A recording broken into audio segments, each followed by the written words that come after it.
निकाह में कम अज कम हक महर 30 ग्राम चांदी होनी चाहिए वरना हक महर नहीं होगा। तवज्जो से इसकी डिटेल समझ लें और महर फातमी कितना है, कितने रुपए बनते हैं, इसकी तफसील भी तवज्जो के साथ सुन लीजिएगा।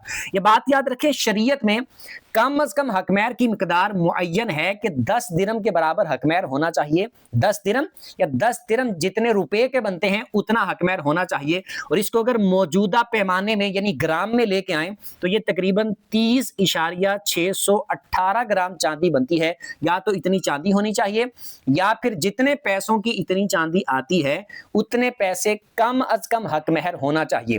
तो जिस वक्त आप निकाह कर रहे होंगे, हक महर तय कर रहे होंगे, उस वक्त आपने देखना है कि उस डेट में इसकी चांदी के रेट की क्या वैल्यू है, क्या उसका रेट है, उसके हिसाब से आपने 30.618 ग्राम चांदी के पैसे आपने तय करने हैं। वो होगा कम अज कम हक महर। और ये तकरीबन आज की डेट के हिसाब से देखें, 26 जनवरी की तारीख में अगर देखें तो ये तकरीबन 29,500 रुपया बनता है। यानी तकरीबन 29,000 रुपया आप लगा लें, 28,875 रुपए बनते हैं आज की डेट के हिसाब से कम अज कम हक महर।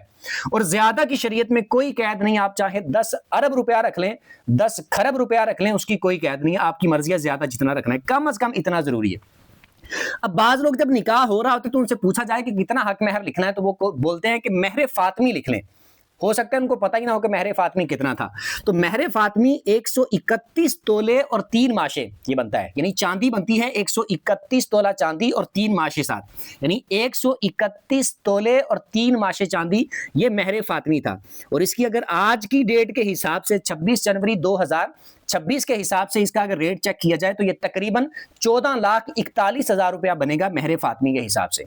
उम्मीद करता हूं कुछ ना कुछ सीखने को मिला होगा। अल्लाह पाक आपको सलामत रखे और सदका जारिया समझ के इसको शेयर भी कर दीजिएगा।